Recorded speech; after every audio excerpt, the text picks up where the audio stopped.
때가 달라지고 있었습니다. 정묘 병자호란의 연이은 전란 이후 새로운 사회 질서가 꿈틀대던 조선 숙종조.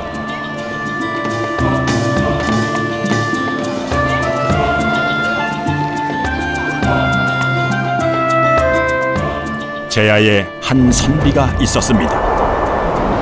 고관 대작들이 공리공담에 몰두하던 시대, 그는 닫힌 출사 대신 열린 학문의 길을 선택했습니다.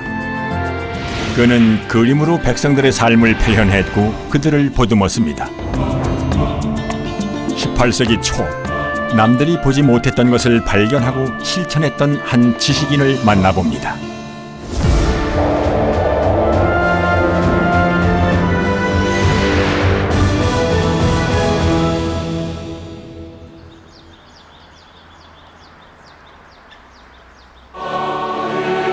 지난 8월 서울 광화문에서는 한국 천주교사의 길이 남을 기념비적인 행사가 있었습니다. 프란체스코 교황이 집전한 시복식. In modo silenzioso la più di essere discepoli.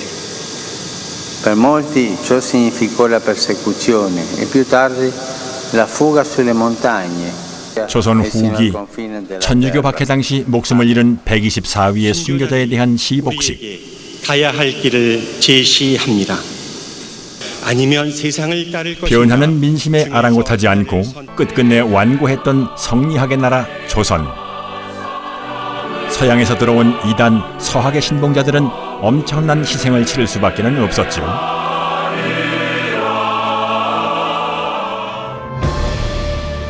이날 성인 반열에 오른 이들 중에는 낯익은 이름도 적지 않았습니다. 전라도 진산에서 조상의 제사를 거부하고 신조를 불태웠던 윤지충. 끝내 교리를 배신하지 않고 1801년 신유박해 때 죽임을 당한 정약종. 역시 천주교 박해로 흑산도로 유배되어 그 유명한 자산어보를 남긴 정약전. 유배지 전남 강진에서 실학을 집대성한 다산 정약용. 이들은 모두 혈연으로 연결돼 있습니다. 공제 윤두서의 5째 아들 윤덕열, 그로부터 이어지는 가계, 여기에는 뿌리 깊은 철학적 공감대가 있었습니다.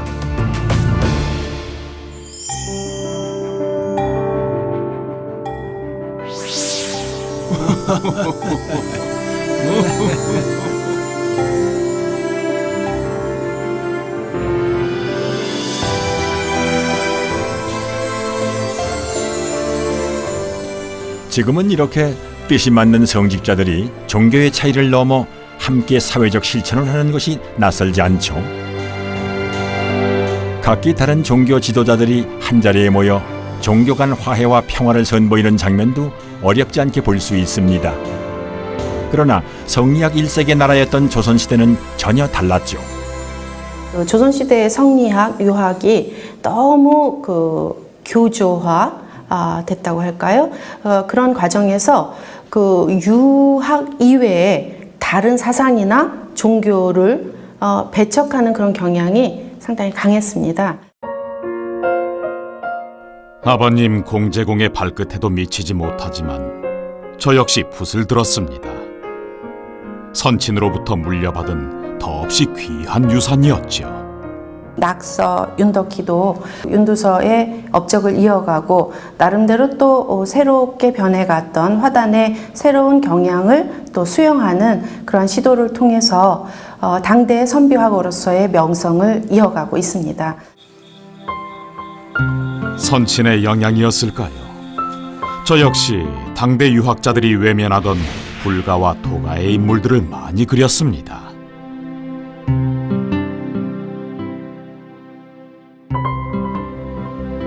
조선 숙종조, 그야말로 환국과 당화의 시대였습니다. 일찌감치 벼슬과 정치로부터 멀어진 공제 윤두서. 이는 오히려 그의 세계를 넓히는 계기가 되었는데요. 불교와도 가까이 하며 스님들 그림을 그리곤 했습니다. 그런 노승도는 이제 불교 그림이죠. 그죠? 불교 그림이니까 당시 조선시대 유교 사회에서 사실 배척하는 부분인데 왜 그랬을까? 뭐 그런 의문은 들 것 같아요. 근데 조선시대 문인들은 늘 그 불교의 승려들하고 이렇게 교류들을 많이 했죠. 초기부터 후기까지, 특히 후기에 오게 되면 많이 했고. 강진의 유배객 다산 정약용, 해남 일지암의 고승 초이선사, 제주 대정의 유배객 추사 김정희는 학문과 차로 인연을 맺었습니다. 윤두선은 실제로 전남 해남 대흥사의 승려 성총을 모델로 노승도를 그렸다고 전해집니다. 이 노승도 역시 그런 교유와 인연의 산물이지요. 윤두서의 노승도를 보면 두 가지가 함께 보입니다. 얼굴의 그 섬세한 묘사를 보면 초상화적 기법이죠. 근데 긴 이 석장이나 이 의습의 옷주름의 표현을 보면 아주 그 간필법으로 빠른 짙은 목에 빠른 붓질로 그린 선종화의 방식을 보여주죠. 그래서 마치 달마 그림과 스님의 초상화를 이렇게 결합한 듯한 교조화된 성리학의 시대. 윤두선은 유학 외에도 동시대의 다른 사상을 주목하고 받아들이는 열린 화풍을 가졌던 것입니다.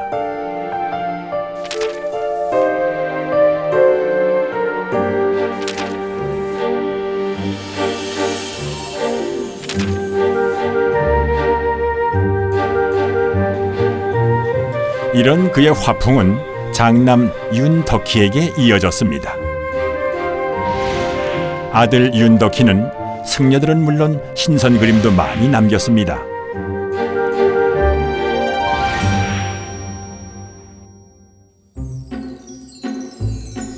학문과 화풍에 대한 열린 태도. 이는 고산 윤선도 이래 윤두서 가문의 가풍이자 당대 근기 남인들의 학풍이기도 했습니다. 윤두서와 윤덕희는 중국에서 입수한 여러 학문서는 물론 갖가지 폐관 소설들도 탐독했습니다.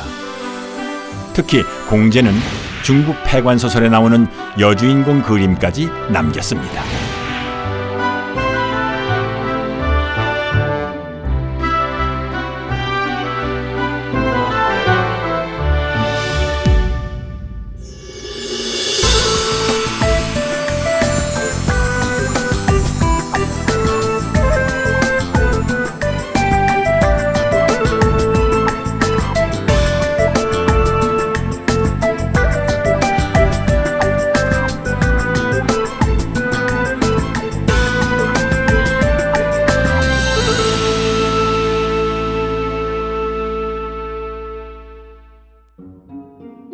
윤두서가 태어나고 말년을 보냈던 해남의 노구당. 윤두서 말년에 학문과 예술의 산실이었던 곳.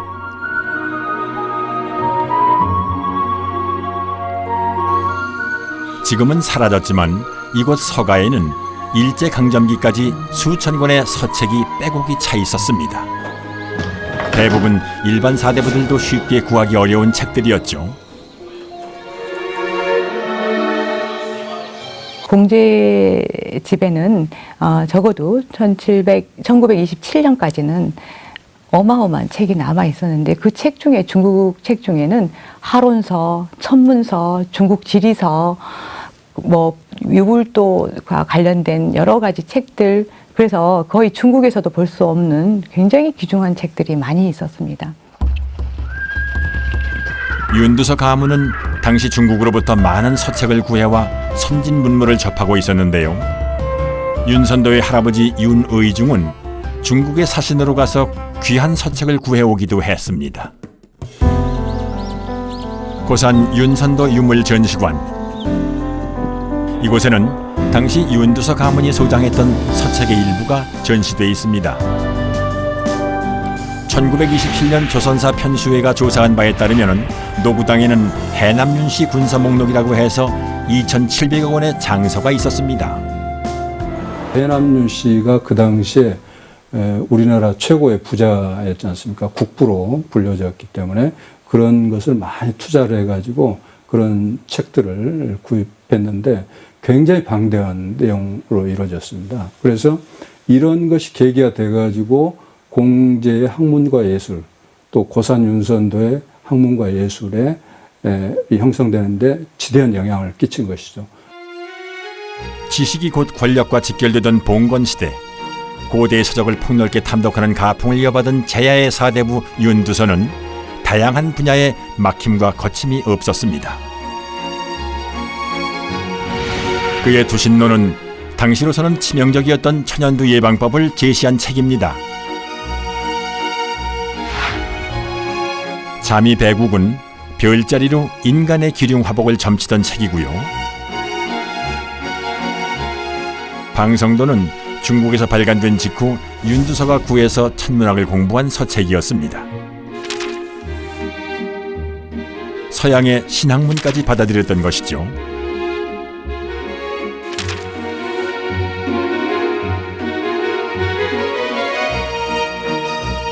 이 책은 윤두서 부자가 필사했던 백과사전인데요. 윤두서의 학문적 관심을 상징적으로 보여주고 있습니다.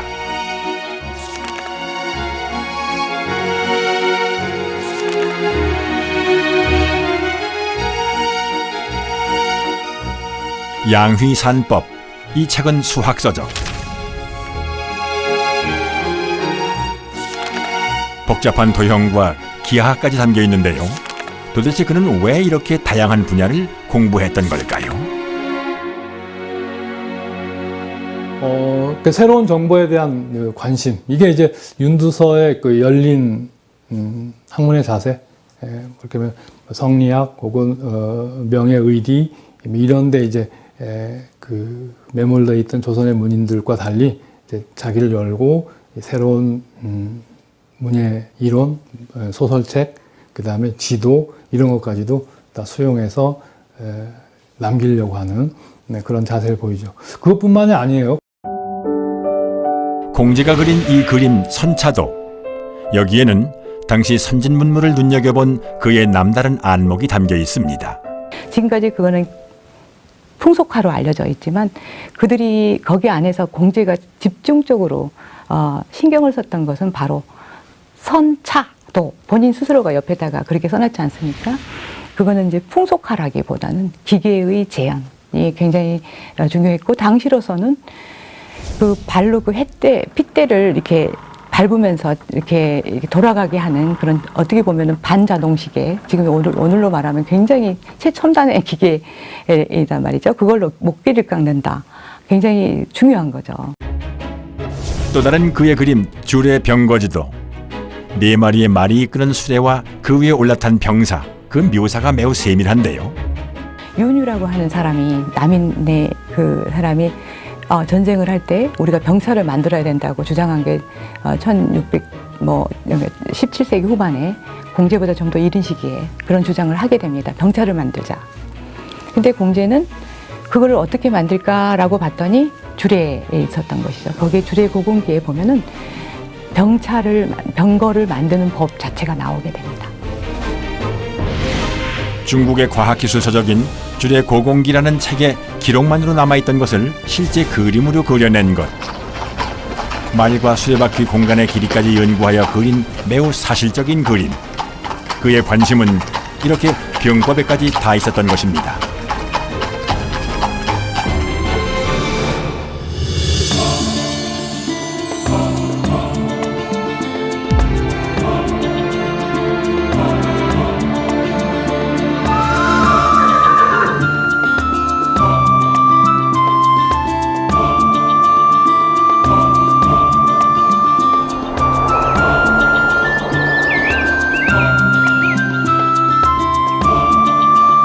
그의 또 다른 작품 유화백마도.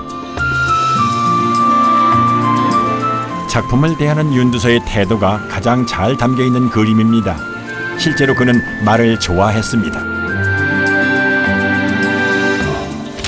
큰아들 윤덕희가 남긴 행장을 보면 말에 대한 윤두서의 남다른 관심과 애정이 잘 묘사되어 있습니다.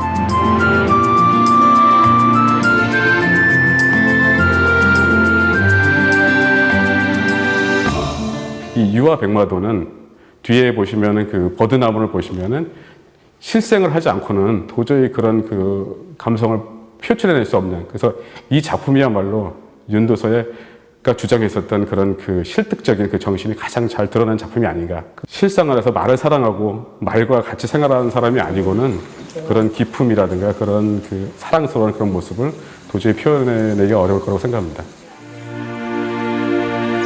그런데 윤두서는 그 대상을 함부로 그리지 않았습니다.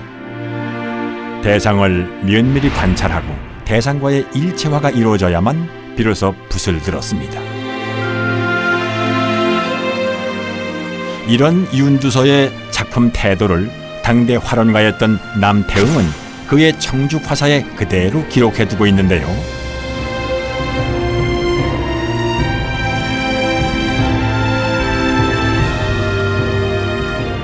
여기에 보면은 윤두서는 말을 그릴 때 하루 종일 마구간에서 말을 관찰했으며 말의 모양과 의태를 마음의 눈으로 꿰뚫은 다음에야 비로소 붓을 들었다고 돼 있습니다.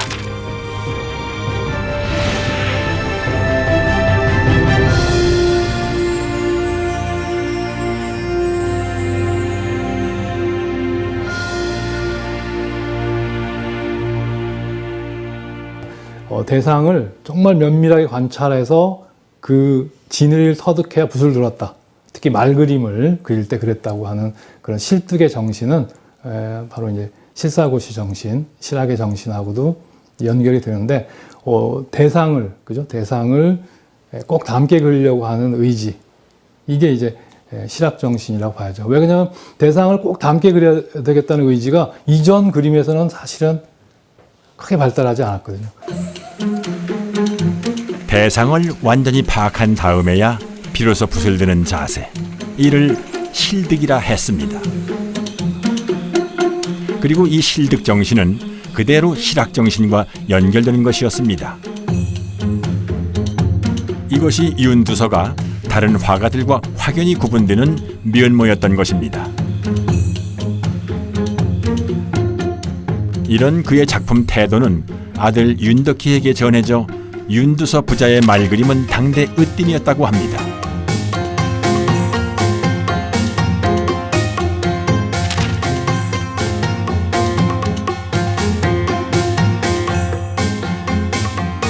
그 말그림에서는 낙서 윤덕희가 당대 하단에서 그 굉장히 유명한 그런 작품들을 남겼고, 그건 심지어 중국으로 다 이렇게 중국 사신들이 갈 때 가지고 가서 유통되거나 아니면은 중국 사람들이 그 공제의 말그림과 낙서의 말그림을 사갔다는 그런 기록들도 보이게 됩니다.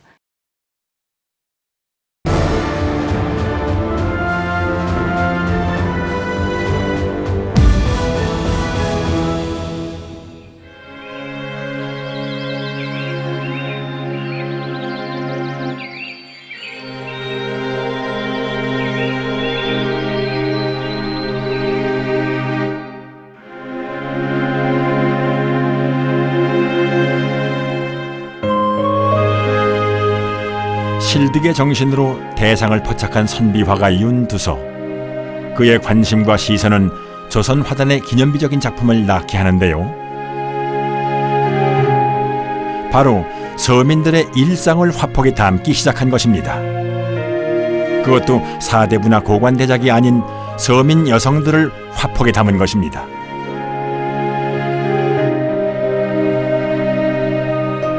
그 당시는 속된 삶이고 허들에 남을 캐는 여인들을 그린다는 생각을 한다는 자체가 굉장히 혁명적이죠. 그죠? 그래서 그런데 눈을 돌렸고 거기에 그것을 이제 자기 캔버스에 담았다는 것은 그만큼 그들 삶에 대한 애정이 바탕이 돼 있었다, 이렇게 생각을 해봅니다. 그렇게 보면 윤두서의 풍속화는 이제 우리가 조선시대 사회의 이제 새로운 변화, 그러니까 조선을 사랑하는 것, 조선의 민중을 사랑하는 것과 함께 이제 조선도 이제 근대 사회를 열 수 있다, 이런 출발점으로 삼을 만하다. 조선시대에 이 서민이 주인공으로 등장한 그림은 이 그림이 최초의 그림이 아닌가 이렇게 알려져 있고요. 그래서 이 그림이 이제 그런 그 미술사적인 의미가 깊은 그림입니다. 그래서 물론 그 뒤 배경 사는 약간 그 관념적인 그런 간접적인 그런 표현이 남아있긴 하지만은 이게 그 우리가 정말 그 시골의 농촌에서 그 당시에 볼 수 있는 그런 사람을 주인공으로 해서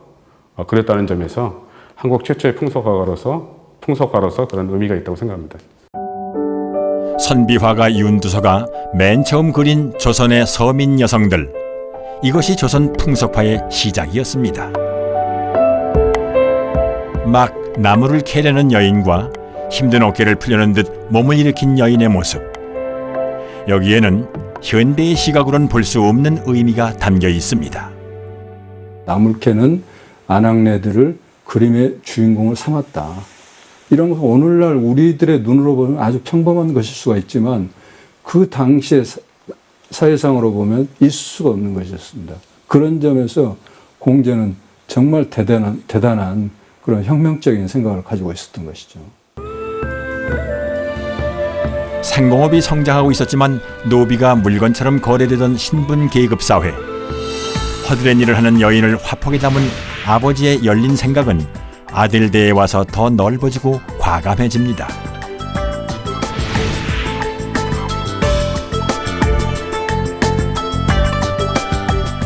윤두서의 손자 윤용도 돋보이는 작품을 남긴 선비화가였는데요. 윤용이 그린 이 그림 역시 대를 이어 발전하는 양상을 보입니다. 낮은 곳으로 향하던 윤두서의 정신을 그대로 이어받은 것이죠. 그들의 삶을 깊이 들여다보는 그 휴머니즘 정신, 뭐 이런 것들이 공제 윤두서의 기록과 작품에서 확인이 되고요. 그러한 정신과 인식 또는 표현 경향이 윤덕희, 윤용에 걸쳐서 하나의 가학 또는 가법으로 이어지고 있는 것입니다.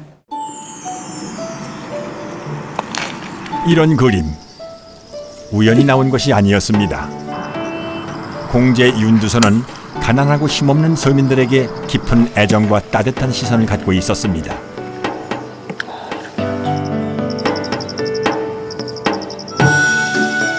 혈육과 친한 벗들의 무고한 죽음을 겪으면서 부정한 정치 권력으로부터 멀어지면서 오히려 내 이웃과 평범한 사람들에 대한 관심과 애착을 품게 됐던 것이죠.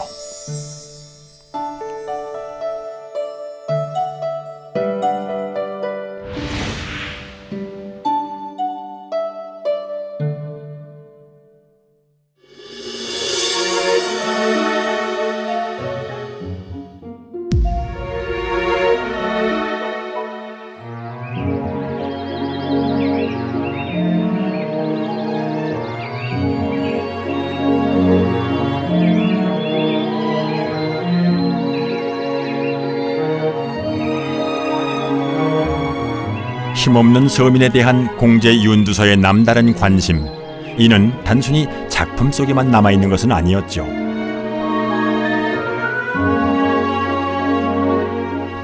내 아버지 공제공, 당신께서는 아무리 미천한 사람일지라도 취할 것이 있으며 그래서 아끼고 사랑해야 한다고 생각하셨습니다.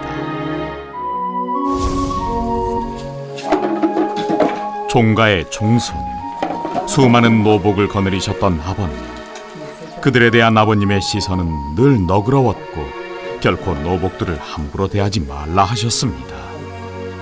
윤두서는 사실 많은 노비를 거느린 재산가였습니다. 그러나 자신에 대해서 윤두서 대해서 해남 윤씨가의 재산이 거의 늘지 않았다고 합니다. 실제로 윤두서 이전과 이후에는 재산이 계속해서 늘어갑니다. 이게 아주 특이하고 재미있는 부분인데요. 아버님 연세 30대 1입니다. 아버님께서는 해묵은 빚을 받아오라는 할머님의 명을 받아 서울에서 해남으로 내려갑니다. 이때 아버님의 눈에 비친 백성들의 삶은 피폐하기 그지없었습니다. 가난한 그들로부터 빚을 받을 수 없다고 여긴 아버님께서는 아예 채권을 모두 불살라버리셨습니다.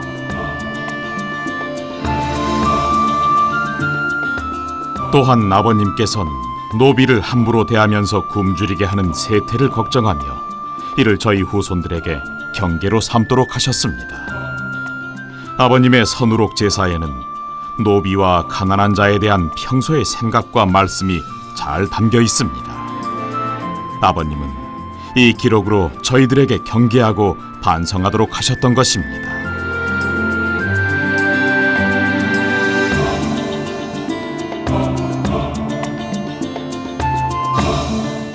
자신의 녹을 먹는 혹은 자신의 농산일을 해주는 하인들이라든지 가솔들이죠. 그런 사람들의 한 사람 한 사람의 모습들을 정겹게 관찰하고 그네들 이름을 불러주면서 그렇게 그림으로 남겼다라고 하는 것은 똘레랑스, 프랑스 말로 관용이죠. 힘없는 이들에 대한 관용과 아량, 사람에 대한 윤두서의 남다른 생각, 이는 아들 윤덕희가 남긴 공제공 행장에도 생생하게 묘사되어 있습니다. 아무리 미천한 신분의 종일지라도 함부로 대하지 않고 이름을 불렀다고 기록되어 있습니다. 그리고 그는 이런 생각을 그대로 실행하고 실천했습니다. 대충 그냥 불쌍히 여기고 규리 여기고 이런 정도가 아니라 채권 문서를 불태울 정도로 그들이 너무 가난했기 때문에 결국은 본인이 수천 장을 받아야 될 그런 채권 문서가 도저히 가서 보니까 받을 수 없는 형편에 있는 사람들이어서 결국 이들의 문서들을 채권 문서들을 다 태워버린다거나, 그리고 이제 1713년에 해남에 해일이 그렇게 닥쳤을 때 자기가 본인이 내려와서 본 게 바로 민생들의 그 아픔, 뼈저린 아픔을 보게 됩니다. 무엇을 할 수 있을까? 본인이 무엇을 할 수 있을까? 고민을 했었고, 결국은 그것을 실천을 하는 게 쉽지 않은데 그걸 실천을 합니다. 오랜 서울 생활을 마감하고 고향 해남으로 내려온 그해 1713년, 심한 기근이 들어 수많은 백성들이 기아에 허덕이고 목숨을 잃고 있었습니다.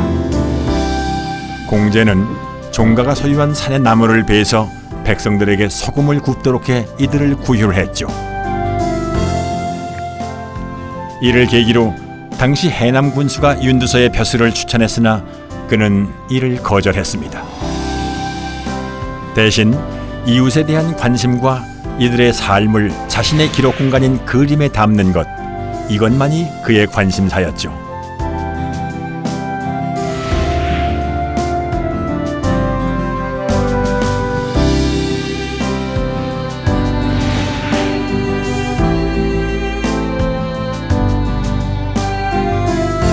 아들 윤덕희 역시 마찬가지였습니다. 동시대를 사는 평범한 사람들과 공감하고 그림의 대상으로 삼았습니다.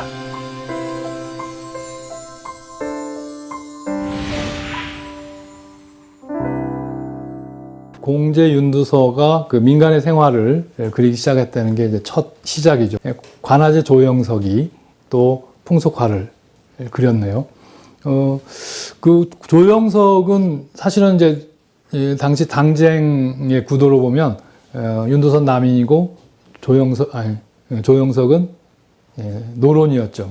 관료 생활을 했던 그 조영석하고 제야에 있었던 윤두서하고 같이 또 민간의 생활상을 그린 풍속을 그렸다는 게 중요한 또 의미가 있죠. 그러니까 어떤 일정 한쪽 정파에서만 한 게 아니고 당시 조선 후기 사회 분위기였다, 이렇게 얘기할 수 있으니까요. 공제 윤두서가 문을 연 조선 풍속화는 이제 눈부신 발전을 거듭하는데요. 관아제 조영석이 뒤를 잇습니다. 조영석은 관직에 있으면서도 서민 풍속화를 사실감 있게 잘 그린 선비 화가였죠.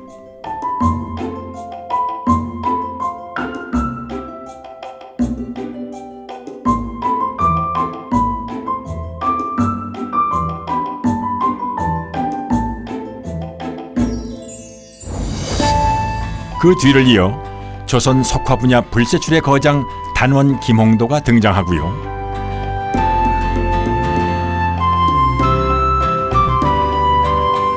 서민들의 일상을 생생하게 포착해낸 단원 김홍도의 작품들은 조선 후기의 다큐멘터리였습니다.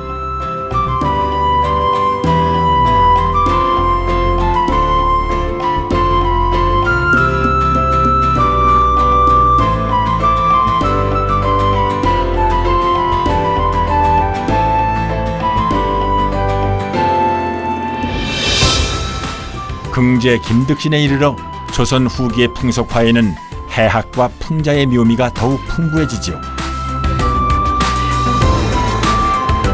윤두서로부터 시작된 조선의 풍속화들이 제대로 무르익은 것입니다.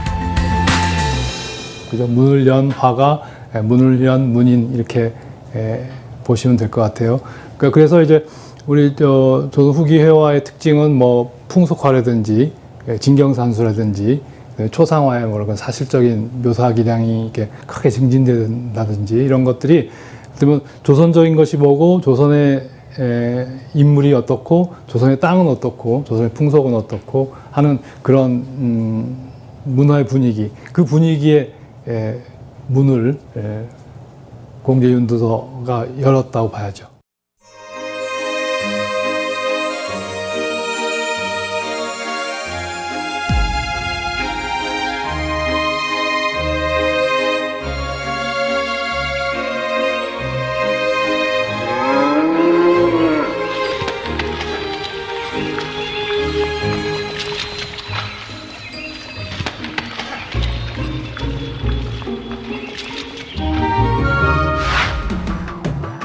세계 미술사에는 라이벌로 일컬어지는 화가들이 많습니다. 마네와 모네, 레오나르도 다빈치와 미켈란젤로, 고흐와 고갱,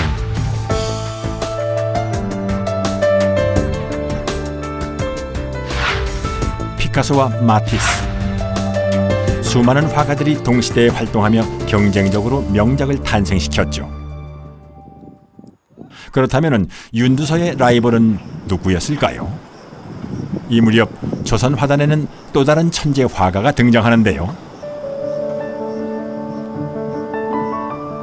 바로 겸재정선이었습니다. 당대 유행하던 진경산수화의 대가로 불렸던 겸재정선. 그는 윤두서보다 6년 후에 태어난 동시대 화가였습니다. 두 화가가 모두 수박을 그렸어요. 근데 보시면 그 윤두서의 수박 그림은 마치 그 서양의 정물화를 그린 것 같죠. 음영의 표시가 있고요. 근데 정선의 수박 그림을 보시면 쥐가 파먹고 있는 그런 장면이에요. 이러한 그 수박을 파먹는 쥐의 그림은 좀 더 전통적인 그 명대로부터 우리나라로 전해지는 그림이었고요.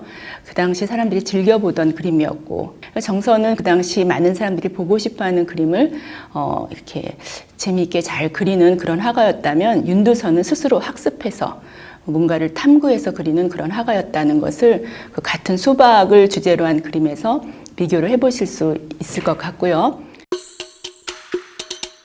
시대가 달라지고 있었습니다. 청나라와 일본과의 무역이 활발해지면서 신흥 부유층이 생겨나고, 4대 부들 사이에서는 금강산 유람 붐이 일던 것도 바로 이 시기였는데요. 바로 이 무렵 그 유명한 겸재정선의 금강전도가 탄생합니다. 그 윤두서보다 8년 뒤에 태어난 겸재정선이 우리 땅을 그리는, 금강산을 그리는, 인왕산을 그리는 그런 진경산수화 형식을 완성하잖아요. 그 틈에 윤두서에게는 왜 진경산수가 없을까? 이런 의문을 들게 하죠. 다양한 분야의 그림에 능수능란했던 윤두서. 그는 왜 진경산수화를 그리지 않았을까요? 진경을 보는 어떤 관점, 시각은 좀 다르다고 할 수 있겠습니다. 경답무구도 같은 작품은 그냥 감상하는, 명승을 감상하는 그러한 관점에서 그려진 작품이 아니라 농부와 그 목동의 그 일상적인 삶을 담아내는 그런 배경으로서의 경관입니다. 그래서 같은 진경이라 하더라도 윤두서가 경답무구도에서 표현했던 진경은 사람들의 구체적인 삶이 담겨진 일상경, 평범한 일상을 기록하는 그러한 진경입니다. 그렇군요. 윤두서의 눈에 비친 진경은 사람살이 그 자체였던 것입니다. 실득의 화가이자 실학자 윤두서. 굳이 겸재와 비교하자면 윤두서의 눈에는 유유자적하는 풍광보다는 눈앞에 보이는 일상이 먼저 눈에 들어왔던 것입니다. 동시대를 풍미한 윤두서와 정선, 두 화가의 가장 큰 차이는 무엇이었을까요?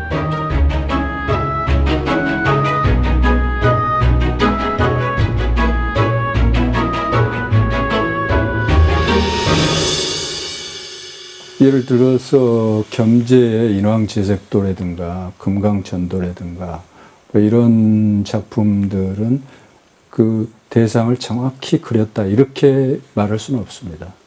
그걸 작가가 소화해가지고 작가의 개성으로 분명하게 꼭 사실은 아니거든요. 그걸 작가의 감성으로 표현한 그런 작품이라고 할 수가 있고, 공제 같은 경우는 대상에 아주 충실하게 그린 것이죠.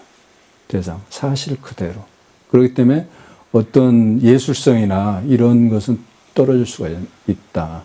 그러나 대상에 충실한다. 이런 점에서는 타의 추종을 불허하고. 예술성과 현실성, 그 차이였을까요? 겸재정선이 이제 진경산수화라고 하는 걸 통해서 이제 우리 땅의 아름다움, 그러니까 아름다운 우리 땅의 모습들을 이렇게 정말 찬연하게 이렇게 그려온 데 비해서 공제 윤두서는 역시 실학정신이라고 볼 수, 윤두서의 실학정신이라고 볼 수 있죠. 우리 땅을 아름다움으로 인식하기보다는 보다 더 과학적으로.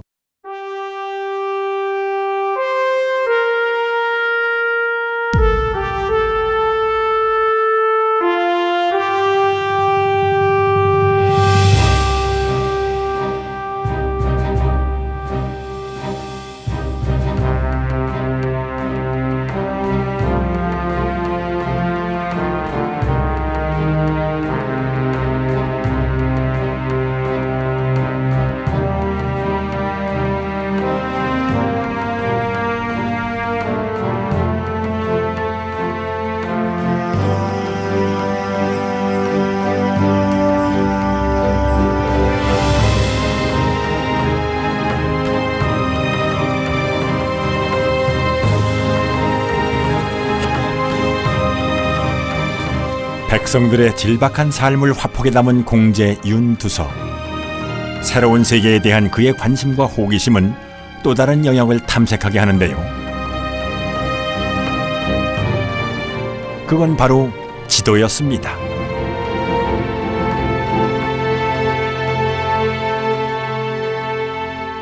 그가 그린 당대 조선의 지도, 동국 여지지도입니다.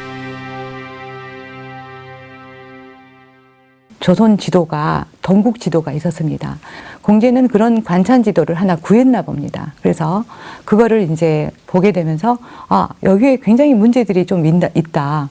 그래서 뭔가 하나씩 이제 그 금을, 당시의 현재를 집어넣게 됩니다. 그래서 공제가 당시로 자기가 알고 있는 지리에 대한 당시의 그 최신 정보들을 그 속에 집어넣게 되는 것이 공제의 아주 굉장히 독창적인 점이라고 볼 수 있고, 그것은 관여하지 않고 개인이 국토, 조선 국토에 대한 관심에 의해서 글을 했다는 것 자체가 굉장히 주목할 만한 일입니다. 한번 보실까요? 남서 해안에서 백두산까지 백두대간 줄기는 물론이고 각 지방이 섬세하게 묘사되어 있습니다. 지도를 그린 것에서 그치지 않았습니다. 윤두서는 실제 각 지역을 다녀본 사람들을 불러 모았습니다. 그리고 낱낱이 지도의 내용을 열거하며 함께 검증하기도 했습니다.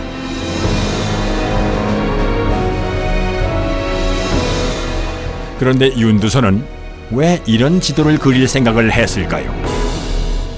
윤두서는 그 지도를 통해서 우리 조선을 알고, 그 조선을 안 다음에 주변 국가에 대한 인식을 좀 더 공고히 하면서 실사구시적인 어떤 그 정신에 입각해가지고 앞으로의 어떤 미래에 벌어질 여러 가지 그런 문제들에 대한 대안도 생각했을 것이고, 조선 팔도 각 지역에 대한 섬세한 묘사와 함께 이 지도에는 또 하나 중요한 사실이 담겨 있습니다. 공제의 그 동국 여지 지도 중에서 굉장히 갈목할 만하고 또 앞으로 우리가 더 좀 연구를 더 많이 해야 될 그런 중요한 부분이 바로 그 정계비, 백두산 정계비입니다. 1712년 5월 15일 날 우리 조선과 청과의 합의에 의해서 세워지는 경계선입니다. 그래서 백두산에서 한 10리쯤 떨어지는 곳에 이제 정계비를 세우게 되는데요. 공제의 지도에 그게 가장 이른 시기에 나타나는 것입니다. 우리 그 지도 중에서. 그래서 공제는 결국은 무엇을 했었냐면은 그 시대에, 바로 그 시대를 담은 거죠. 특히 이 지도에서 상세히 다뤄진 것은 서남해안, 섬에 대한 정보가 빼곡하게 담겨 있습니다. 윤두서의 지도에서 그 도서지방의 그 섬들을 표현한 것이 섬들과 어떤 항로를 거쳐서 그 섬에 갈 수 있다라는 그것을 선으로 쭉 그어져 놓았습니다. 근데 정상기나 이제 김정호의 지도에서는 그런 것들이 없죠. 그런 부분에서는 섬까지의 어떤 항로, 그 다음에 이동 경로 이런 것들만을 보고 싶다 했을 때는 훨씬 윤두서의 지도가 효율적인 지도가 될 수 있다는 것이죠.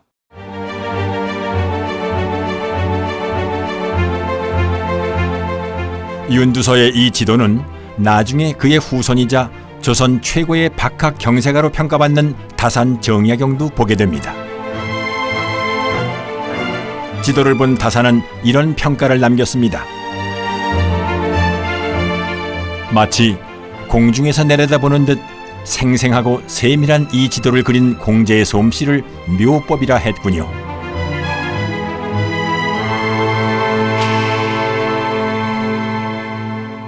전라도의 그 다도에 엄청나게 많은 섬들을 다 그리고 있는데 아마 조선 지도 중에 가장 많은 섬을 그린 지도일 거예요. 그만큼 이제 자기의 그 생활 공간 속에 있는 지형에 대한 뭐 사실성을 이렇게 담았다.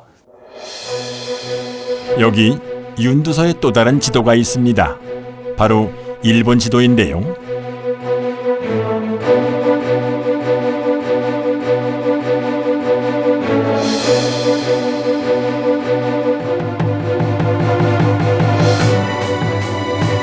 지금의 일본 전도와 크게 다르지 않은 정교한 지도.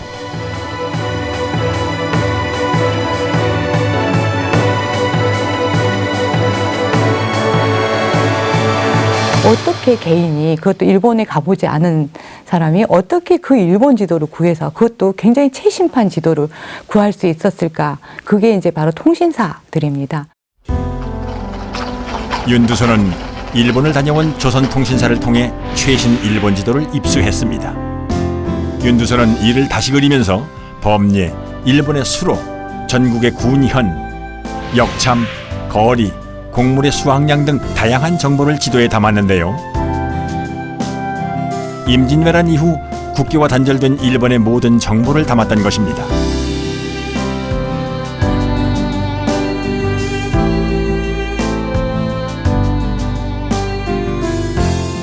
이는 일본의 형세를 자세하게 보여주어 국내에 널리 알리려는 의도였던 것이죠. 그 당시 그 지도를 그대로 모본해가지고 그렸다. 이런 것도 대단한 것이죠. 그 당시 우리나라에서 일본에 대한 지식이라는 것은 굉장히 한정이 되고 파편적인 것이었거든요. 그런데 그 일본을 오늘날 그런 일본의 지도를 그대로 거의 이제 묘사한 거지 않습니까? 자기가 사는 나라에 대해 잘 알고 그 이웃나라까지 잘 알고자 했던 제야의 선비. 진정한 실학자의 면모였습니다. 결국은 나로부터 시작해서 결국은 세계에 대한 관심을 이렇게 그래서 천체까지 다 관심을 가졌던 그런 세계관을, 아주 넓은 세계관을 가지고 있었던 18세기의 대표적인 지식인이 아닌가 생각됩니다. 내 아버지 공제공 윤두서. 당신은 당대 공리공담에 빠져 있었던 학자들과 전혀 다른 삶을 사셨습니다. 당신은 마침내 후사람들이 실학이라 부르는 조선 후기의 새로운 학풍을 그림으로 제시했습니다. 실득과 실사구시, 당대를 뛰어넘는 당신의 이 학풍과 정신은 후학들에게 이어지며 실학이라는 새로운 학문의 저수지에 이르게 되지요. 조선의 실학, 내 아버지 공제공께서도 밑거름을 뿌리신 것이었습니다. 공제 윤두서, 그의 생애는 짧았습니다.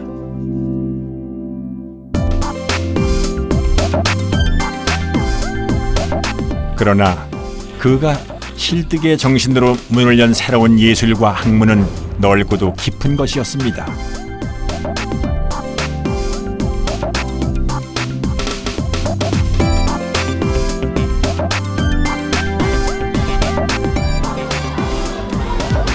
짧은 생애를 마감한 지 어느덧 300여 년.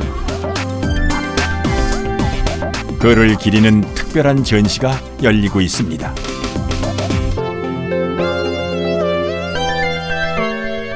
환국과 당화의 시대, 출사를 버리고 예술에 힘쓰며 조선의 그림의 새로운 길을 제시한 그가 다시 우리들 곁에 와 있는 듯합니다.